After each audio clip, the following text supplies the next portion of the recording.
अभी तक हमने कोई भी प्रोडक्ट ऐड नहीं की, कोई कैटेगरी ऐड नहीं की। सो लेट्स से मैं यहाँ पे आके अब क्रिएट की फंक्शनैलिटी इंप्लीमेंट करता हूँ। मैं यहाँ पे एक क्रिएट का बटन ऐड करता हूँ कि जब भी यूजर क्रिएट पे क्लिक करे तो मुझे किस पेज पे रीडायरेक्ट कर दे, क्रिएट कैटेगरी पे।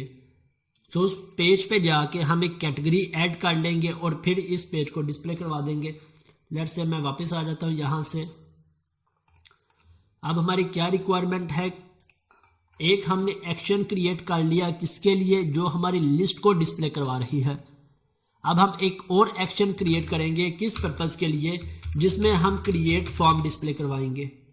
इसके बाद जब हम एडिट की फंक्शनैलिटी इंप्लीमेंट करेंगे तो हम एडिट फॉर्म के लिए एक एडिट एक्शन क्रिएट कर लेंगे, जिसके साथ हम एडिट व्यू को अटैच कर देंगे। इट मीन्स हमारी जितनी भी फंक्शनैलिटीज होंगी, हर एक फंक्शन के लिए हम एक एक्शन क्रिएट करते जाएंगे और उस एक्शन के साथ हम इसका व्यू अटैच कर देंगे। तो मैं यहां से आके अब ऐड कर लेता हूं। लेट्स से इसे मिनिमाइज करता हूं,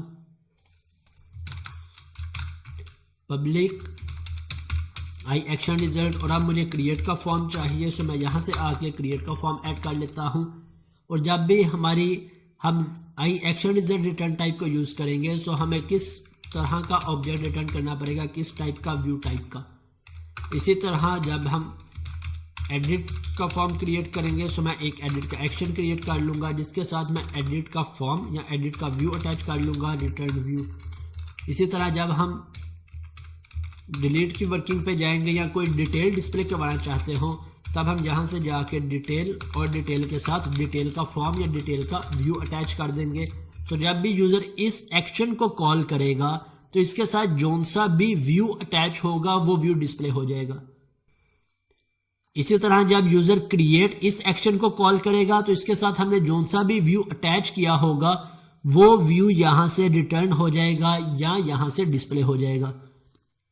जिस तरह यूजर इंडेक्स को जब भी कॉल करता है तो इंडेक्स के साथ कौन सा व्यू अटैच है, लिस्ट का, सो मेरे पास लिस्ट डिस्प्ले हो जाती है। अब क्रिएट के लिए मैं यहां इस पे राइट क्लिक करता हूं, एक व्यू अटैच कर लेता हूं, ऐड व्यू, रेजर व्यू, और इसके बाद यहां से आके रेजर व्यू के ऑप्शन। अब इन सभी ऑप्शन को थोड़ा सा एक्सप्लोर कर लेते हैं कि हमारे पास कौन कौन से ऑप्शन हैं। फर्स्ट मेरे पास बटन या टेक्स्ट बॉक्स आ रहा है व्यू नेम का। व्यू नेम हम बात कर चुके हैं, जोन सा भी हमारे एक्शन का नेम हो, हम सेम नेम का व्यू क्रिएट करते हैं। सेकंड हमारे पास ऑप्शन है टेम्पलेट। अब टेम्पलेट को अगर मैं एक्सपेंड करता हूं तो हमारे पास काफी सारे टेम्पलेट्स आ रहे हैं। इन टेम्पलेट्स का क्या पर्पज है, जिस तरह हमने यहां पे, मैं इसे कैंसिल कर देता हूं, इंडेक्स के अंदर ये सारे का सारा कोड खुद से क्रिएट किया, लिस्ट का कोड। इसी तरह अगर हम फॉर्म क्रिएट करना चाहते हैं तो हमें फॉर्म का सारा कोड खुद क्रिएट करना पड़ेगा। हम कोई भी फंक्शनैलिटी एडिट का फॉर्म क्रिएट करना चाहें, डिटेल डिस्प्ले करवाना चाहें, तो हमें उसका कोड खुद से लिखना पड़ेगा। जबकि एंट्री फ्रेमवर्क हमें दूसरा ऑप्शन भी देता है कि हम खुद से लिखने की बजाय अगर टेम्पलेट चूज करें तो बैकएंड पे ऑटोमेटिकली इसका का सारा कोड ऐड हो जाएगा। मैं ऐड पे क्लिक करता हूं, हमारे पास कौन कौन से टेम्पलेट हैं। अगर मैं क्रिएट का टेम्पलेट चूज करूंगा तो क्रिएट के फॉर्म का सारा कोड मेरे पास डिस्प्ले हो जाएगा, मेरे पास ऑटोमेटिकली ऐड हो जाएगा। मैंने सिर्फ अपनी बैकएंड की लॉजिक इंप्लीमेंट करनी होगी। अगर मैं एडिट के फॉर्म पे वर्किंग कर रहा हूं तो मैं एडिट को यूज कर लूंगा। मुझे लिस्ट डिस्प्ले करवानी है तो मैं लिस्ट का टेम्पलेट सेलेक्ट कर लूंगा। लेट्स से अभी क्रिएट के टेम्पलेट को चेक करते हैं कि क्रिएट में किस तरह से कोड डिस्प्ले होता है, फिर उसे थोड़ा अंडरस्टैंड करते हैं और उस पर अपनी लॉजिक को इंप्लीमेंट करते हैं। अब मैंने टेम्पलेट चूज कर लिया। नेक्स्ट मेरे पास मॉडल। मॉडल क्या कह रहा है कि यहां से मैंने किस मॉडल पे, किस क्लास पे इस टेम्पलेट को ऐड करना है, टेम्पलेट को क्रिएट करना है। हमारी जोन से भी क्लास होगी, हम उस क्लास को चूज कर लेंगे। हम कैटेगरी पे वर्किंग कर रहे हैं, कैटेगरी को चूज कर लें। हम प्रोडक्ट पे वर्किंग कर रहे हैं तो हम प्रोडक्ट को सिलेक्ट कर लेंगे। अभी हम कैटेगरी क्लास का व्यू क्रिएट करना चाहते हैं तो मैंने यहाँ से कैटेगरी सिलेक्ट कर लिया। इसके बाद नेक्स्ट ऑप्शन क्या है, डीबी कॉन्टेक्स्ट। तो मैं यहाँ से डीबी कॉन्टेक्स्ट को सिलेक्ट कर लेता हूँ और मेरे पास पहले से ही लेआउट पेज सिलेक्ट है तो मैं यहाँ से ऐड पे क्लिक कर देता हूँ।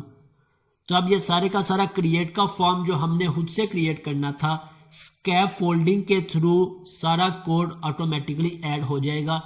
हमारा करने वाला काम सिर्फ लॉजिक्स का रह जाएगा जो हम इंप्लीमेंट कर लेंगे। ओके, इसने सबसे पहले हम इसे स्टार्ट से थोड़ा सा अंडरस्टैंड कर लेते हैं कि कोड कैसे ऐड किया, किन किन पॉइंट्स को ऐड किया है। फर्स्ट ऑफ ऑल इस व्यू के साथ एक मॉडल ऐड कर दिया है। मॉडल किस पर्पस के लिए ऐड किया है, किस तरह से ऐड किया है, इसका क्या पर्पस है, अभी इसे भी देख लेते हैं। नेक्स्ट अगर मैं जाऊं तो ये लेआउट पेज का कोड है। इसके बाद नीचे H1 H4 मेरा नहीं ख्याल कि मुझे इन्हें समझाने की जरूरत है। अब रो में आ जाते हैं कि रो के अंदर यहाँ पे एक कॉलम ऐड किया और कॉलम के अंदर एक फॉर्म टैग ऐड किया है। फॉर्म टैग को अगर मैं एक्सपेंड करता हूं तो फॉर्म टैग के अंदर हमारे पास कितनी फील्ड्स ऐड की हैं। मेरे पास एक वैलिडेशन समरी की फील्ड है। अभी हम क्योंकि वैलिडेशन को डिस्कस नहीं कर रहे तो मैं इसे यहां से रिमूव कर देता हूं, इससे हमारे कोड पे कोई भी इफेक्ट नहीं होगा। इसके बाद नेक्स्ट एक फॉर्म ग्रुप टैग को यूज किया है। देन एक लेबल क्रिएट किया है, किस नेम से, नेम का। और इसके बाद इनपुट ASP4 मैं यहां से इस वैलिडेशन को भी रिमूव कर देता हूं। और इसके बाद नीचे एक सबमिट का बटन क्रिएट किया है। अब इसके अंदर आके हमने कुछ पॉइंट्स समझने हैं कि ASP4 का क्या पर्पस है, किस पर्पस के लिए यूज हुआ है, और ASP एक्शन का क्या पर्पस है। यह हमें पता है कि जितने भी एट्रीब्यूट्स हम इस तरह से ASP4 से ऐड करेंगे ये सब हमारे क्या कहलाएंगे या किस वजह से ऐड हो रहे हैं, क्योंकि हमने यहाँ पे टैग हेल्पर्स को यूज किया है और इन्हें हम टैग हेल्पर्स का नाम देते हैं। मैं चाहता हूं कि जब भी यूजर सबमिट पे क्लिक करे तो मेरा ये सारे का सारा फॉर्म किस एक्शन पे सबमिट हो जाए, जो एक्शन हम यहाँ पे डिफाइन करेंगे। हम यहाँ पे क्रिएट पे ये सारे का सारा फॉर्म सबमिट करवाना चाहें, एडिट पे सबमिट करवाना चाहें, सेव के किसी एक्शन पे सबमिट करवाना चाहें तो हम यहाँ से वो एक्शन का नेम डिफाइन कर देंगे। मैं चाहता हूं कि यूजर क्रिएट पे ही सबमिट करवाए। इसके बाद फर्दर ASP4 में इन दोनों फील्ड्स को फिल वक्त के लिए यहां से रिमूव कर देता हूं। यहां से लेबल, और लेबल का हम नेम रख लेते हैं, let's say name, category name. और इसके बाद input type equal to text, type equal to text. और इसके बाद हमें पता है कि हम जितनी भी फील्ड्स क्रिएट करें हर फील्ड के अंदर हम दो एट्रीब्यूट्स को लाजमी ऐड करते हैं, एक नेम को और एक आईडी को। नेम को हम किस पर्पस के लिए यूज करते हैं, आईडी को किस पर्पस के लिए यूज करते हैं। हमने जब भी अपना डाटा अपने इस व्यू से या क्लाइंट साइड से अपने सर्वर पे या कंट्रोलर पे सेंड करना हो तो वो डाटा किस तरह से बाइंड होता है, इस नेम प्रॉपर्टी से। और जब भी हमने इस फील्ड पे कोई भी वर्किंग jQuery में करनी हो, जावास्क्रिप्ट में करनी हो, तो हम इस फील्ड को किस तरह से एक्सेस करते हैं, आईडी के थ्रू।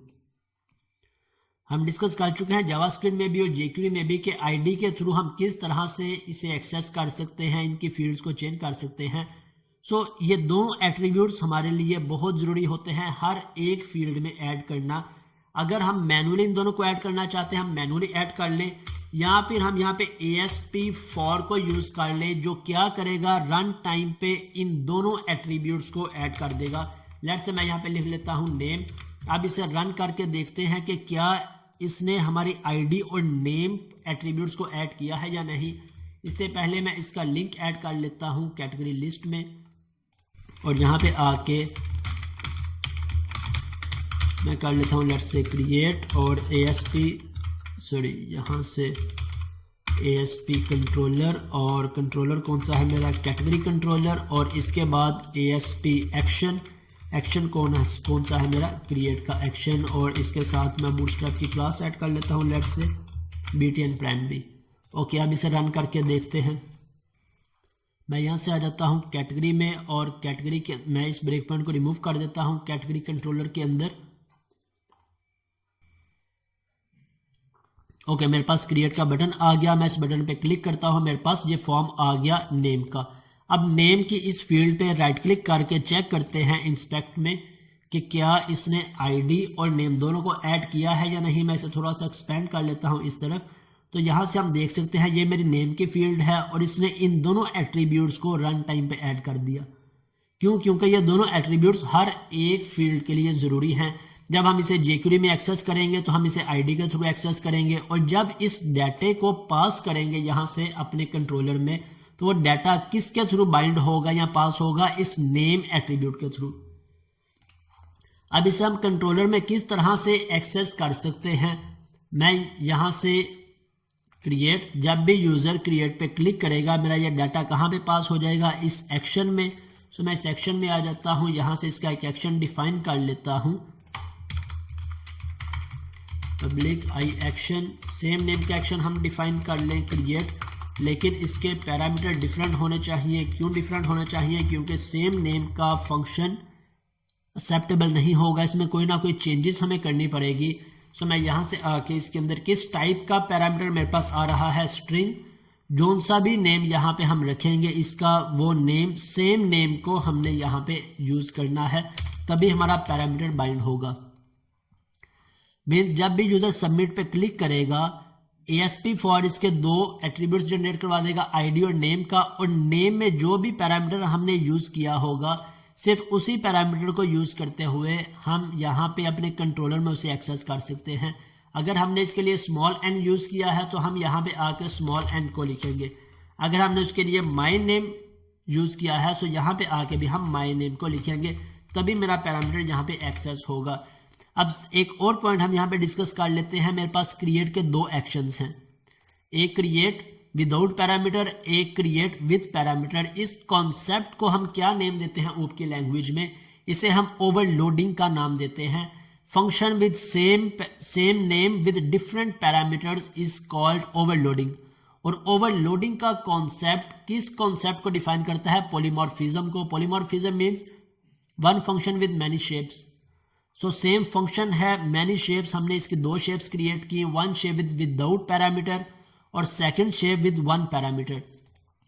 और जब यूजर इस क्रिएट को कॉल करेगा तो ये फंक्शन क्या रिटर्न करेगा, ये इस व्यू को रिटर्न कर देगा जो सा इसका फॉर्म होगा। और जब यहां से सबमिट करवाएगा तो इस वक्त मेरा कौन सा एक्शन कॉल होगा? क्रिएट का, सेम ये क्रिएट का एक्शन। सो इन दोनों को डिफ्रेंशिएट करने के लिए हम इन दोनों पे HTTP मेथड्स को यूज कर लेते हैं। ये मेरा HTTP गेट का होगा कि ये क्या रिटर्न करेगा, गेट का एक्शन है, और ये एक्शन किस पर्पस के लिए यूज होगा? डाटा पोस्ट करने के लिए।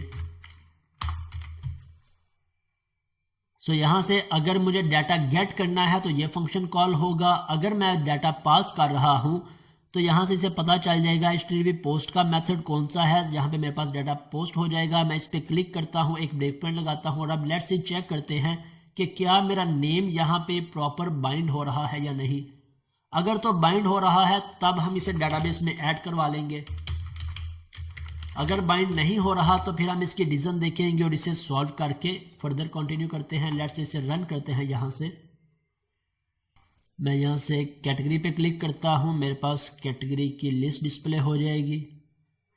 देन मैं करता हूँ क्रिएट पे क्लिक। अब लेट्स से मैं कोई कैटेगरी क्रिएट करता हूँ फ्रूट्स, और क्रिएट पे क्लिक किया मैंने, मेरा ब्रेक पॉइंट हिट हो गया, और यहां से नेम के अंदर मेरे पास क्या पैरामीटर आ गया? फ्रूट्स। और फ्रूट्स को हम डेटाबेस के अंदर इंसर्ट करवा सकते हैं आसानी के साथ, राइट। इंसर्ट करवाने के लिए हम क्या कोड यूज करेंगे? कॉन्टेक्स्ट डॉट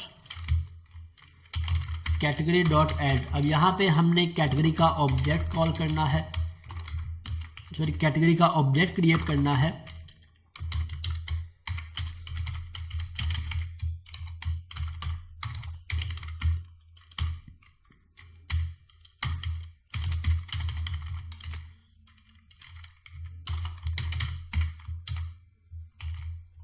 इसे हम लेट्स से स्मॉल n का नेम दे दें या इसी तरह से रहने दें, ओके। और ये ऑब्जेक्ट मैं पास करवा देता हूं अपने इस पैरामीटर के अंदर, और सेव चेंजेस क्या करेगा? इसे डेटाबेस के अंदर ऐड करवा देगा। लेकिन यहाँ पे मेरे पास एक छोटा सा एरर आएगा। एरर किस चीज़ का आएगा? जिसे हम प्रीवियस एंटी फ्रेमवर्क के सेशन में डिस्कस कर चुके हैं कि जब भी मेरा ये मॉडल क्रिएट होगा तो by default category ID as an auto increment set होगी। ऑटो इंक्रीमेंट मीन्स ये बाय डिफॉल्ट सेट होगी identity column. So identity column जब भी सेट हो तो हमें यहाँ से IDs पास करने की जरूरत नहीं पड़ती। अगर मैं यहाँ से ID पास करूंगा तो मेरे पास एरर आ जाएगा। सो मैं यहाँ से इसे रिमूव कर देता हूँ। अब लेट्स से चेक करते हैं कि क्या मेरे पास कैटेगरी क्रिएट होती है या नहीं। जब मेरे पास कैटेगरी सक्सेसफुली क्रिएट हो जाएगी तो मैं इसे यहाँ पे रिटर्न करवा दूंगा, क्या रिटर्न व्यू रिटर्न करवा दूंगा, सेम व्यू, या फिर यहाँ से इसे रीडायरेक्ट करवाना चाहूँ किसी और पेज पे, किसी और एक्शन पे, तो मैं रीडायरेक्ट भी करवा सकता हूँ। मैं लेट्स से अब यहाँ से आके इसे कमेंट कर देता हूँ, क्योंकि अब मैं खुद से क्रिएट करने जा रहा हूँ सभी कैटेगरीज को, और ये कैटेगरी क्रिएट होने के बाद मैं यहाँ से इसे फिल वक्त के लिए व्यू ही रिटर्न करवा देता हूँ। इसके बाद हम इसे रीडायरेक्ट करवाते हैं दूसरे पेज पे। क्रिएट कैटेगरी मैं यहाँ से ऐड कर लेता हूँ, लेट्स से फ्रूट्स, और क्रिएट पे क्लिक किया, मेरा ब्रेक पॉइंट हिट हो गया, नेम के अंदर मेरे पास फ्रूट्स आ गया, F10 की प्रेस की, नेक्स्ट नेक्स्ट, और अब मेरे पास अगर ये कमांड हमारी सक्सेसफुली एग्जीक्यूट हो गई है तो यहाँ से मेरा कर्सर नेक्स्ट लाइन पे चला जाएगा। अगर कोई एरर आएगा तो इसी लाइन पे हमारे पास एरर डिस्प्ले हो जाएगा। मेरे पास डेटाबेस के अंदर रिकॉर्ड इंसर्ट हो गया, मैं यहाँ से कंटिन्यू कर देता हूँ तो मेरे पास मेरा सेम व्यू रिटर्न हो गया। किस तरह सेम व्यू, क्योंकि हम यहाँ पे रिटर्न किया करवा रहे हैं व्यू, सो इस एक्शन के साथ जो सा भी व्यू अटैच है वो व्यू रिटर्न हो जाएगा। इस पर राइट क्लिक करते हैं, गो टू व्यू, सो ये फॉर्म का व्यू रिटर्न हो गया। अगर हमने रिकॉर्ड सेव करवाने के बाद उसी पेज पे रहना है तब हम यहाँ से सेम व्यू रिटर्न करवा देंगे, लेकिन अगर हम चाहते हैं कि मेरा पेज रीडायरेक्ट हो जाए कहाँ पे, लिस्ट वाले पेज पे, तो हम यहाँ से इसे इस एक्शन पे रीडायरेक्ट करवा देंगे। किस तरह से, मैं इसे यहाँ से चेंज कर लेता हूँ, रिटर्न व्यू की बजाय रीडायरेक्ट टू एक्शन। सो किस एक्शन पे, अब एक्शन के अंदर हम कौन कौन से पैरामीटर्स पास कर सकते हैं, मैं कोमा प्रेस करूंगा, इसके सारे ओवरलोडेड फंक्शंस आ जाएंगे। 7 ओवरलोडेड फंक्शन है। फर्स्ट पे मैं यहाँ पे कुछ भी पास ना करूं। सेकंड, हम यहाँ पे एक्शन नेम पास करवा दें स्ट्रिंग में, स्ट्रिंग होगी तो इट मीन्स हमें डबल कोट्स में पास करना पड़ेगा अपना एक्शन नेम, जिस भी एक्शन पे हम इसे रीडायरेक्ट करवाना चाहते हैं। सो मैं यहाँ से इस एक्शन का नेम चूज कर लेता हूँ और यहाँ पे एक्शन नेम लिख दिया। अब लेट से चेक करते हैं कि रिकॉर्ड क्रिएट होने के बाद मेरा ये रीडायरेक्ट होता है इंडेक्स पे या नहीं। मैं यहाँ से आके इस पे भी ब्रेक पॉइंट लगाता हूँ और इंडेक्स पे भी ब्रेक पॉइंट लगा लेता हूँ। ओके, कैटेगरी, तो अब मेरा ब्रेक पॉइंट हिट हो गया, मैं यहाँ से कंटिन्यू कर देता हूँ। अब मैं यहाँ से आके एक नई कैटेगरी ऐड करता हूँ, let's say food, enter press किया, मेरा डाटा चला गया। अब यहाँ से F10 की प्रेस की, नेक्स्ट नेक्स्ट, और यहाँ से मेरा रिकॉर्ड इंसर्ट हो गया। मैं F5 की प्रेस करूँगा तो इसके बाद जो भी नेक्स्ट ब्रेक पॉइंट होगा मेरा वो ब्रेक पॉइंट हिट हो जाएगा, अदरवाइज मेरी एप्लीकेशन कंटिन्यू हो जाएगी। मैं F की प्रेस कर लूँ या इस कंटिन्यू पे क्लिक कर लूँ, अब next break point, it means मेरा रीडायरेक्ट कहाँ पे हो गया है, इंडेक्स पे। अब यहाँ से मैं नेक्स्ट कर लूँ या कंटिन्यू पे क्लिक कर दूँ, मैं कंटिन्यू कर देता हूँ तो ये दोनों रिकॉर्ड्स अब मेरे डेटाबेस में से आ रहे हैं। मैं यहाँ से आके इन दोनों ब्रेक पॉइंट्स को रिमूव करता हूँ और अब इस रिकॉर्ड को इंसर्ट करवा के देखते हैं क्रिएट, और यहाँ से मैं ऐड करता हूँ बेवरेजेस, एंटर किया, मेरे पास रिकॉर्ड इंसर्ट हुआ और साथ ही रीडायरेक्ट कहाँ पे हो गया, मेरा रीडायरेक्ट हो गया कैटेगरी पेज पे, लिस्ट पेज पे। सो आसानी के साथ हम क्रिएट की फंक्शनैलिटी को इम्प्लीमेंट कर सकते हैं।